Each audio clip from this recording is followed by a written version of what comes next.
You're listening to All Things Real Estate on Full Service Radio, 830 WCRN.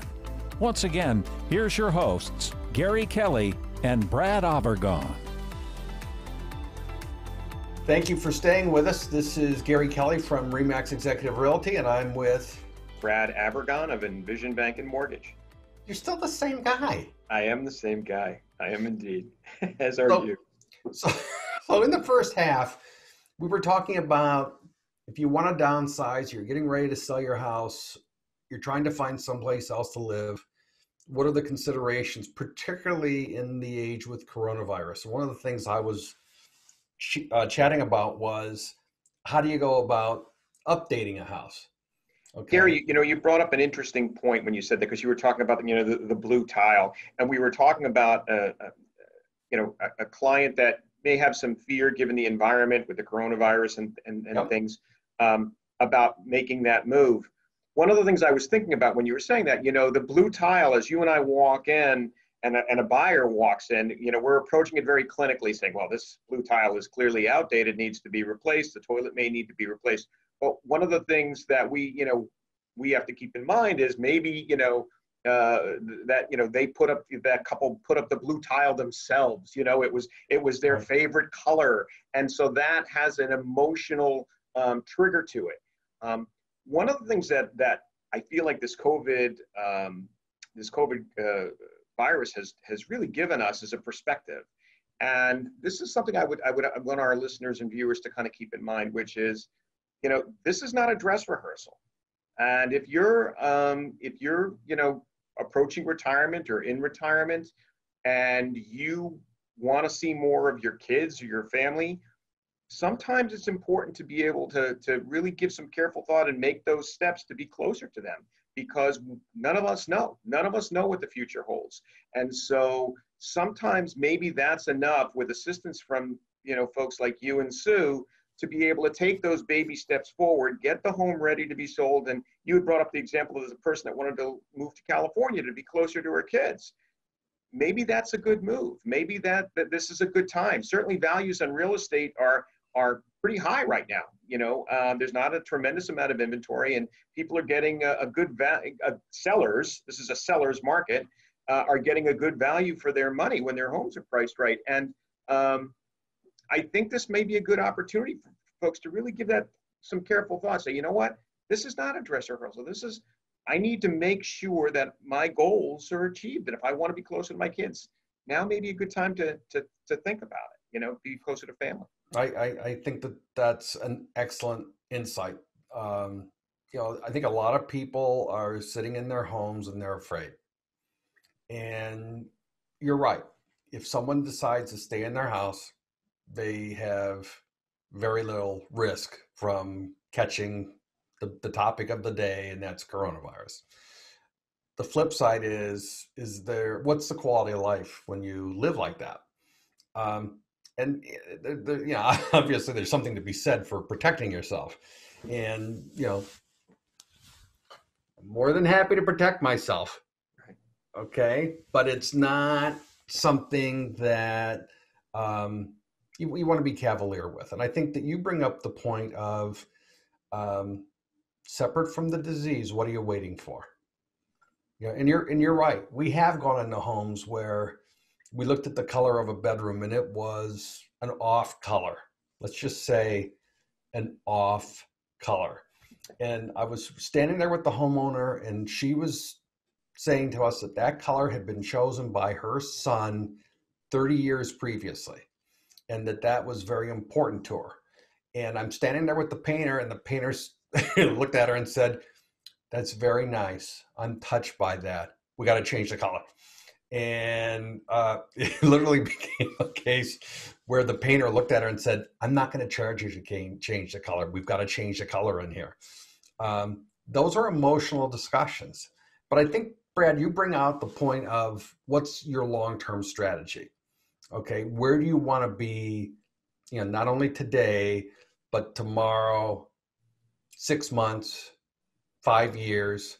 What's important to you? And those are discussions that are very personal, very emotional.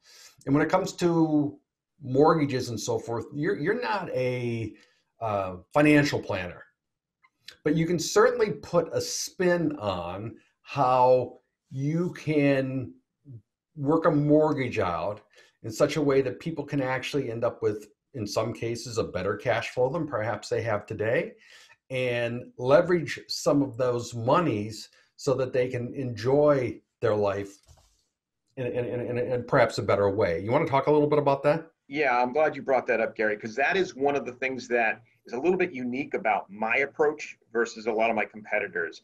I approach finance in a very holistic fashion, kind of the big picture. How is it going to affect you, both short term and long term? And that's why, I enjoy working with you and Sue, because you approach real estate in the same fashion. It's not a matter of let's get this whole house on the market right away and let's sell it at all costs. It's just another transaction. That's not the way you approach your business. It's not how I approach my business. I think, especially in light of what we're dealing with today, with the stress that's out there, people have cocooned, right? For the last 3 months, people are like, oh my gosh, shut the doors, lock the windows, let's cocoon, have the food delivered to the door, and that's it. I think it gives people that glimmer of hope, that glimmer of light at the end of the tunnel to say, what could this look like, and what would the steps necessary, what would the necessary steps be to paint a different picture as we move down the road from this, both financially and both geographically. Do I want to stay in my home? Is this a good fit for me now? Or maybe 6 months from now, I might like to live somewhere else. Maybe I would like to be closer to family. Maybe I would like to be in a warmer climate, a safe place, but a warmer climate. How would this look, and how would this affect me financially? And if we start to paint that picture, whether it be a 3-month window, a 6-month window, or 12 months or more down the road, it gives people that hope that we are going to come out of this thing. We are going to be, and let's see what that could look like. And whether it's sitting down and talking about financial matters, how do we make this more comfortable both now and in the future? We're talking about real estate matters. Where are you now? What do you have? How are you going to move from this? I think those are really important discussions that are sensitive discussions. And I think that's where, I think working with someone like you and Sue who have that sensitivity is really, it's great. Yeah, one of the things we tell our clients is that when it comes to your financial world, you need to be able to come to your financial priest or priestess. And we look at that as you. You're the one that spill your guts. Here's what my concerns are. Here's what I've got in the bank and all that, and talk that through. Frankly, we don't want to be privy to that. Those are personal things. We're more than happy once we know kind of what they are qualified for and are capable of supporting comfortably. At that point, it becomes a different discussion. How do we help you achieve that? And yes, it's low inventory right now. You've got to be opportunistic in the environment right now. But part of that is making sure that you understand your financial picture so that you can be opportunistic, because the last thing you want to do is find that house. You were sitting there one day and you saw something come by on the internet and you said, oh my God, I want that house. And you're not ready. It takes time to get pre-approved.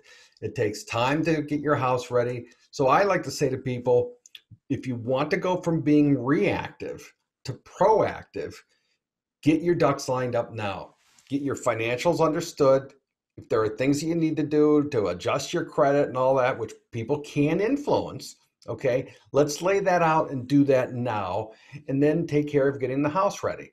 That way, when you begin to seriously consider making a move, you're far better positioned than you would have been otherwise, and can be opportunistic. It goes from being reactive to proactive. And I think that that's a key differentiator in the way we all work. I think you're right, Gary. And I think that it gives people, when they're reactive, it's a knee-jerk reaction. It's often an emotional action. And sometimes shortly thereafter that action, they go through all sorts of fear, anxiety. There's a lot that goes hand in hand. Did I make a good decision? How is this going to affect me? Oh my gosh, what was I thinking? Versus if you plan for it, you have those discussions early on, whether they be real estate or financial, you get to kind of let it soak in for a while. You get to kind of think about it and get used to that feeling of what this would be like. And that makes that opportunity, when it comes along, a lot more easy to move to. You've got a strategy, you've got a plan of action. And I think that that's very important. So Brad, if someone wanted to reach you to talk about these types of topics, how would they go about reaching out to you? Gary, the best way to reach me would be by my cell phone, which is 978-375-5531, or they can email me at Avergon, that's Bavergon, at envisionbank.com. And Gary, how would they reach you? My cell phone is 508-733-6005. And my email is gary@movewithgary.com, because if the real estate gig doesn't work out, I'm going into the moving business. Well, Brad, I want to thank you for being on the show. I certainly want to thank Harry for the introduction, and certainly Ted A behind the glass, as Absolutely. we like to say. Thank you, helps Ted. make this a real joy. And also Keith, who takes this radio show and actually packages it so we can broadcast it as a TV show. So we want to thank Keith for doing that. Brad, thank you very much. Thank you, Gary. You've been listening to All Things Real Estate on Full Service Radio, 830 WCRN.